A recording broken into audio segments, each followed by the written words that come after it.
sylvopastoralisme au sein d'une commune. On parlera de différents exemples. Donc ce sera un petit peu comme ça qu'on va fonctionner toute la matinée. Alors donc c'est une demi-journée qui a eu lieu sur le COS Méjean. Donc ça a été co-organisé avec le Parc national des Cévennes, la Chambre d'agriculture, la Charte forestière de territoire et donc ses élus référents. Et donc c'est une journée qu'on a construite de manière à favoriser les échanges et que et les élus et les forestiers et les éleveurs puissent discuter ensemble de cette pratique et que chacun puisse comprendre un petit peu quels sont les points positifs, les points négatifs, voilà, leur projet vis-à-vis de cette pratique. Donc aujourd'hui, on a autant des forestiers que des éleveurs, que des élus, mais également des personnes techniques qui sont venues. Et en fait, elles ont pu rencontrer un forestier, un éleveur et un élu qui pratique le sylvopastoralisme. Donc c'est une parcelle qui est en priorité, qui a vocation forestière et économiquement forestière, en priorité. À la première éclaircie, l'herbe ne pousse pas. Il n'y a pas encore assez de lumière. À la deuxième éclaircie, ça commence, mais il faut quelques années avant qu'il y ait un tapis comme on voit là. C'est un tapis d'aiguille en fait qu'on a. Ces différents acteurs ont pu déjà se rencontrer et échanger.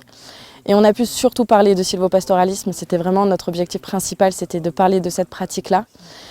En fait, cette logique très forestière au départ, est-ce qu'elle était imposée par le FFN, entre guillemets, pour vous?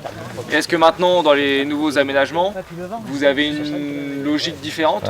Nous essayons d'accompagner les agriculteurs qui souhaitent améliorer la qualité de leur pâturage dans leur forêt, et tout en même temps conserver une gestion forestière de qualité.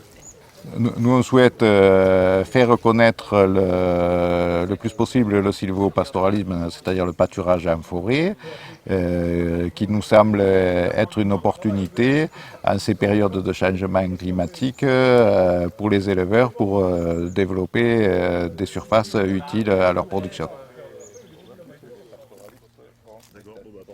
À l'issue de cette journée-là, on va récolter un petit peu les besoins de ces acteurs-là qu'ils vont avoir de manière à pouvoir construire de prochaines journées.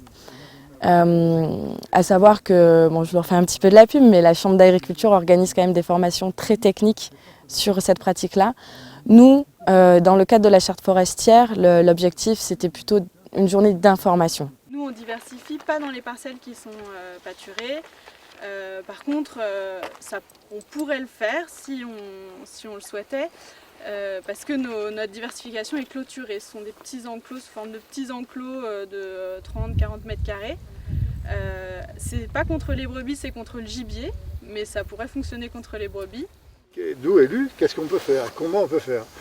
Alors, qu'est-ce qu'on peut faire? Je ne sais pas. En tout cas, c'est surtout de rassembler, de réunir les propriétaires fonciers pour partager un point de vue, partager ses constats et en tous les cas, peut-être imaginer ensemble un devenir ou un avenir sur la forêt. Ce qui est important, c'est que je pense que ces trois parties puissent se rencontrer, enfin toutes ces parties puissent se rencontrer et qu'on crée une dynamique un petit peu locale sur notre territoire, un réseau, voilà, de différents acteurs qui soient techniques ou vraiment professionnels pratiquants du sylvopastoralisme.